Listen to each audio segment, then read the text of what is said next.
અને સમાચાર જૂનાગઢથી અનિરુદ્ધસિંહ જાડેજા આજે કરશે સરેન્ડર। બે અલગ અલગ કેસમાં સરેન્ડર કરશે।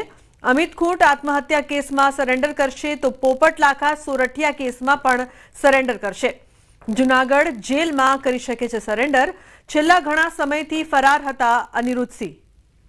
તો મહત્વપૂર્ણ સમાચાર, અમિત ખૂંટ આત્મહત્યા કેસમાં પણ તેઓ સરેન્ડર કરશે।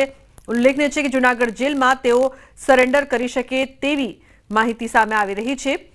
તો હાલ તે સરેન્ડર કરે તેવી વાત સામે આવી છે। બે કેસને લઈને ફરાર હતા અનિરુદ્ધસિંહ।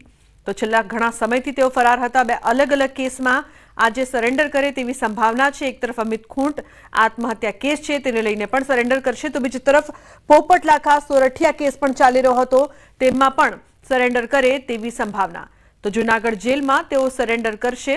છેલ્લા ઘણા સમયથી અનિરુદ્ધસિંહ ફરાર હતા, જેમની શોધખોળ કરવામાં આવી રહી હતી। તો પોલીસ શોધખોળ કરી રહી હતી। આજે તેઓ બંને કેસમાં સરેન્ડર કરી શકે છે। બે અલગ અલગ કેસમાં આજે સરેન્ડર કરશે તેવી માહિતી સામે આવી રહી છે। તો અમિત ખૂંટ આત્મહત્યા કેસ જેને ચકચાર મચાવી હતી તેને લઈને પણ અનિરુદ્ધસિંહનું જે પ્રકારથી નામ સામે આવ્યું હતું તે કેસમાં પણ સંડોવણી। બે અલગ અલગ કેસ જૂનાગઢ જેલમાં તેઓ આજે સરેન્ડર કરે તેવી સંભાવના। તો વધુ માહિતી આપવા માટે સંવાદદાતા અમાર બખાઈ જોડાયા છે લાઈવ, તેમની પાસેથી વધુ માહિતી લઈએ। અમાર, જે પ્રકારથી અનિરુદ્ધસિંહ જે અલગ અલગ કેસમાં ફરાર હતા, આજે સરેન્ડર કરવાની વાત સામે આવી રહી છે, શું માહિતી છે આપની પાસે અમાર?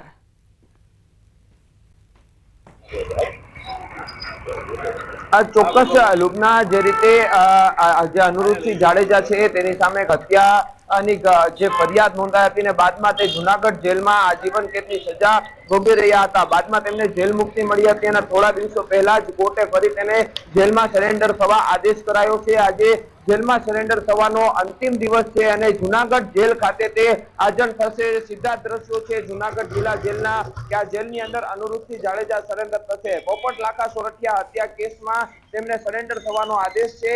12 વાગ્યા સુધીમાં સરેન્ડર થવાનું હતું, પરંતુ હજી સુધી તે સરેન્ડર નથી થયા, એટલે ટૂંક જ સમયમાં હવે અહીંયા તે સરેન્ડર થાય તેવી પૂરેપૂરી શક્યતા છે। બીજી તરફ ખાસ કરીને વાત કરીએ તો થોડા સમય પહેલા જ એક બીજી પણ ફરિયાદ નોંધાઈ હતી અમિત ખૂંટ હત્યા કેસ, અમિત ખૂંટ કેસની, આત્મહત્યા કેસની। તેની અંદર પણ તેની અટકાયત થઈ શકે તેવી શક્યતા છે। ખાસ કરીને તે અમિત ખૂંટ આત્મહત્યા કેસ છે તેમાં પણ ફરાર હતા। તો જે પોલીસની ટીમો છે તેની શોધખોળ કરી રહી હતી। હાલ જે પોપટ લાખા સોરઠિયાના જે હત્યા કેસ છે તેમાં ફરી તેને કોર્ટમાં સરેન્ડર થવાનો આદેશ કરાયો છે અને ટૂંક જ સમયમાં હવે તે જુનાગઢ જિલ્લા જેલમાં સરેન્ડર થાય તેવી શક્યતા છે। લુબના, બિલકુલ અમાર, જૂનાગઢ જેલમાં તેઓ સરેન્ડર કરે તેવી હાલ જે વાત થઈ રહી છે, ક્યારે તેઓ સરેન્ડર કરે આજે સંભાવના?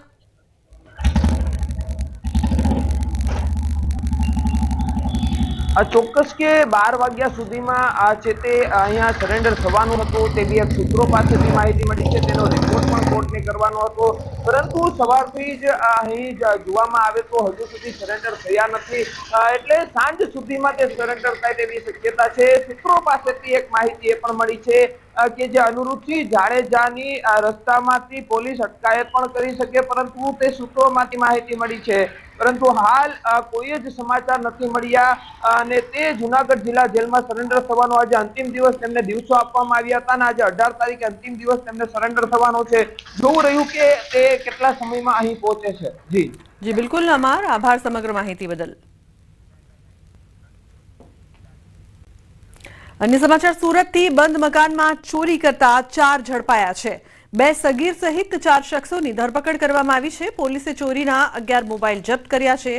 મોરા ગામમાંથી અલગ અલગ મકાનમાં ચોરી કરી હતી। તો બંધ મકાનમાંથી ચોરીને અંજામ આપતા બારીમાંથી ઘરમાં હાથ નાખીને મોબાઈલની ચોરી કરતા તો 11 મોબાઈલ છે તે જપ્ત કરવામાં આવ્યા છે। મોરા ગામમાંથી અલગ અલગ ચોરીની ઘટના સામે આવી હતી। अन्य समाचार, सुरेन्द्रनगरથી, सुरेन्द्रनगરમાં ફટાકડાનું ગોડાઉન સીલ કરાયું। વઢવાણ ડેપ્યુટી કલેક્ટર અને મામલતદારની ટીમની કાર્યવાહી। જિંતાન ઉદ્યોગનગરમાં ફટાકડાનું ગોડાઉન સીલ કરવામાં આવ્યું। તો લાયસન્સ વગર ચાલતું હતું ફટાકડાનું ગોડાઉન। ગેરકાયદેસર રીતે ફટાકડાનો સંગ્રહ કર્યો હતો। રૂપિયા 40 લાખનો મુદ્દામાલ સીઝ કરાયો છે। લાયસન્સ વગર ફટાકડાનો સંગ્રહ કરનાર વેપારી સામે કાર્યવાહી। તો 40 લાખનો મુદ્દામાલ છે તે સીઝ કરવામાં આવ્યો છે। સુરેન્દ્રનગરની આ સમગ્ર ઘટના ફટાકડાનું જે ગોડાઉન છે તેને સીલ કરવામાં આવ્યું છે। अन्य समाचार दाहोद थी जाहेर रोड पर बाखड़िया आखला बिरसा मुंडा सर्कल पर आखला बाखड़िया आखलानी अड़फेटे युवती इजाग्रस्त थई छे। आखला बाखड़ता रोड पर अफरातफरी मची हती तो दशला गामनी युवती इजाग्रस्त थई छे। तो जे प्रकारथी आखला बाखड़िया हता आखलानी अड़फेटे युवती इजाग्रस्त थई छे। आ विस्तारमां वारंवार ढोरनो त्रास छे ते जोवा मळतो होय छे। आखला बाखड़ता रोड पर अफरातफरी मची हती अने साथे ज एक युवतीने ईजा पण थई छे। तो दशला गामनी आ युवती छे के जे इजाग्रस्त थई छे। जाहेर रोड पर आखला बाखड़ता घटना बनी हती। सौरभ जोड़ाया छे फोन लाइन पर वधु माहिती माटे। सौरभ, शुं वधु माहिती? बिल्कुल कही शकाय के दाहोदमां दिन प्रतिदिन जे आखलानो युद्ध छे ते मानव जात माटे एक जोखमनुं कारण बनी रह्युं छे। अगाऊ पण जे आखलाना युद्धमां एक वृद्ध घायल थयो हतो अने त्यारबाद तेनो सारवार दरमियान मोत निपज्युं हतुं। जो के कही शकाय के आ दाहोदना बिरसा मुंडा सर्कल पर बे आखलाओ बाखड्या हता अने आखलाओ वच्चेना जे युद्धमां एक युवती अड़फेटे आवता जे युवतीने ईजाओ पहोंची हती। युवतीना माथाना भागे जे ईजाओ पहोंच्या तेने तात्कालिक ઝાયડસ હોસ્પિટલ सारवार खसेडवामां આવ્યો હતો। जो के कही शकाय के बंने आखलाओना युद्धना पगले अफरातफरीनो पण माहोल सर्जायो हतो। आ जे युवती छे जे दसला गामनी हती अने दसलाथी जे લીંબડી પંચામૃત ડેરી નોકરી કરવા માટે નીકળી હતી તે દરમિયાન આ ઘટના બની હતી। जी बिल्कुल, आभार समग्र माहिती बदल। तो सूरतनी लाजपोर जेलमां हत्याना आरोपीनो गળે फांસો ખાઈને આપઘાત। आरोपी हेमंत उर्फे डेनी पानाचंद्र માંગરોળિયાનો આપઘાત। हाई सिक्योरिटी यार्ड नंबर 42 માં ગળે फांસો ખાધો। આપઘાત કરવા પાછળનું કારણ હાલ અકબંધ। આરોપી વર્ષ 2017 થી લાજપોર જેલમાં બંધ હતો। तो लाजपोर जेल में आरोपी ने गળે फांસો खाईने आपघात कर्यो। दाहोद हाईवे पर गंभीर ट्रिपल अकस्मात सर्जायो छे। इंदौर अमदावाद नेशनल हाईवे पर एक पछी एक 3 ट्रको અથડાતા गंभीर अकस्मात सर्जायो छे। अकस्मात में ट्रक चालको और क्लीनर सहित 3 लोग घायल थया छे। इजाग्रस्तोने सारवार माटे नजीकना होस्पिटल में खसेडवामां આવ્યા છે। तो घटनानी गंभीरताने ध्याने लईने हाईवेनो एक तरफनो भाग तात्कालिक बंद करायो छे। घटनानी जाण थता एनएचएआईनी टीम अने स्थानिक पोलीस घटना स्थळे पहोंची छे। पोलीसे आ मामले વધુ તપાસ શરૂ કરી છે।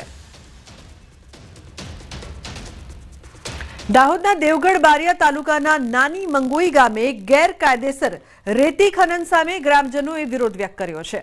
છેલ્લા ઘણા વર્ષોથી ઉજ્જડ નદીના પટ્ટામાંથી મોટા પાયે રેતી ખનન ચાલતું હોવાનો ગ્રામજનોએ આક્ષેપ કર્યો છે।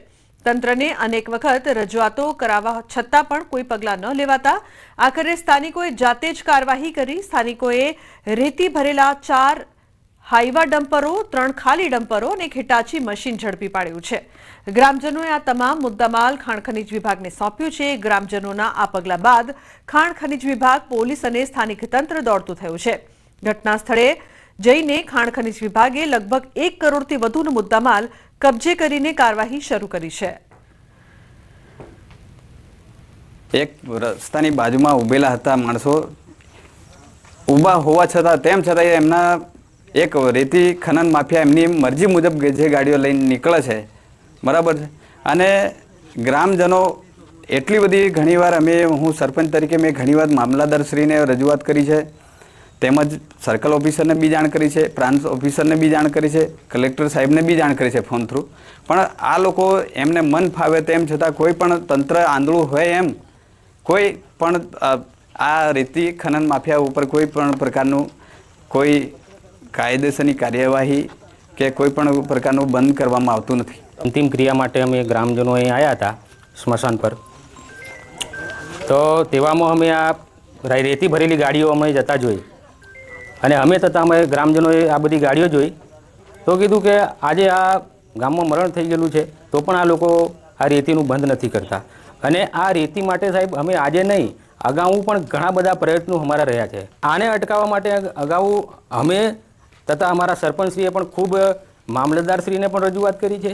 ખાસા ટાઈમથી ખનન થઈ રહ્યું છે। વારે ઘડીએ રજૂઆત કરવા અધિકારીઓને ફોનમાં રજૂઆત કરેલ છે પણ કોઈ એની કાર્યવાહી થતી નથી, બરાબર। આજે ગામ લોકો અહીં સ્મશાને આવ્યા હતા નાની મંગોઈ, તેથી બધા અટકાવી છે ગાડીઓ। તો ખનનમાંથી અધિકારી સાહેબ આવ્યા છે, પોલીસ સ્ટાફ પણ આવ્યો છે, બધી કાયદેસરની કાર્યવાહી કરેલ છે। દાહોદના ખેડા ગામે પાણી ભરેલ કોતરમાંથી ઝડપાયા વોશ ભરેલા ડ્રમ। લીંબડી પોલીસે દેશી દારૂ બનાવવાના વોશનો કર્યો નાશ। જુદી જુદી જગ્યાએ સંતાડેલ મહિલા તથા ગોળનો દેશી દારૂ બનાવવા માટેના વોશના ડ્રમ ઝડપાયા છે. 50 લીટરના 80 થી 90 જેટલા ડ્રમ વોશના બિનવારસી ભરેલ વોશનો નાશ કરાયો છે. લીંબડી પોલીસ દ્વારા વોશ ભરેલા ડ્રમનો નાશ કરીને આગળની કાર્યવાહી હાથ ધરાઈ છે. અન્ય સમાચાર સુરતથી કામરેજ ગામે વર્ષો જૂની પાણીની ટાંકી તોડી પાડવામાં આવી છે. જર્જરિત પીવાના પાણીની ટાંકી તોડી પડાઈ છે. વર્ષ 1962માં પાણીની ટાંકી બનાવવામાં આવી હતી. ટાંકી તોડી પાડવાની કામગીરી દરમિયાન કોઈ દુર્ઘટના ન બનતા સૌ કોઈએ રાહતનો શ્વાસ લીધો છે. તો વર્ષ 1962માં બનેલી આ પાણીની ટાંકી છે કે જેને તોડી પાડવામાં આવી છે. કામરેજ ગામે વર્ષો જૂની પાણીની આ ટાંકી હતી જેને તોડી પડાઈ છે. તો જર્જરિત હાલતમાં હતી પીવાની આ પાણીની ટાંકી જેને તોડી પાડવામાં આવી છે. તો વર્ષ 1962માં બનેલી આ ટાંકી જર્જરિત હોવાથી તેને તોડી પાડવાનો નિર્ણય લેવામાં આવ્યો હતો. કોઈ દુર્ઘટના ન સર્જાય તેના ભાગરૂપે પહેલાથી જ તેને તોડી પાડવામાં આવી. અન્ય સમાચાર ગાંધીનગરથી ગેરકાયદેસર દબાણ પર ચાલ્યું બુલડોઝર. સાબરમતી ગાંઠા વિસ્તારમાં ડિમોલિશન કરવામાં આવ્યું. પોલીસના કાફલા સાથે દબાણ દૂર કરાયા. સરકારી જગ્યામાં કરાયું હતું બાંધકામ. 700 થી વધુ દબાણો પર ફર્યું બુલડોઝર. તો પોલીસના કાફલા સાથે ગાંધીનગરમાં દબાણ છે તે દૂર કરવામાં આવ્યા છે. સરકારી જગ્યામાં ગેરકાયદેસર બાંધકામ કરવામાં આવ્યું હતું. 700 થી વધુ દબાણો પર બુલડોઝર ફર્યું છે. તો ગેરકાયદેસર દબાણો પર કાર્યવાહી કરવામાં આવી છે ગાંધીનગરમાં, જેમાં આ તમામ જગ્યાએ બુલડોઝર છે તે ચલાવવામાં આવ્યું છે. સાબરમતી કાંઠા વિસ્તારમાં ડિમોલિશનની કાર્યવાહી કરવામાં આવી છે.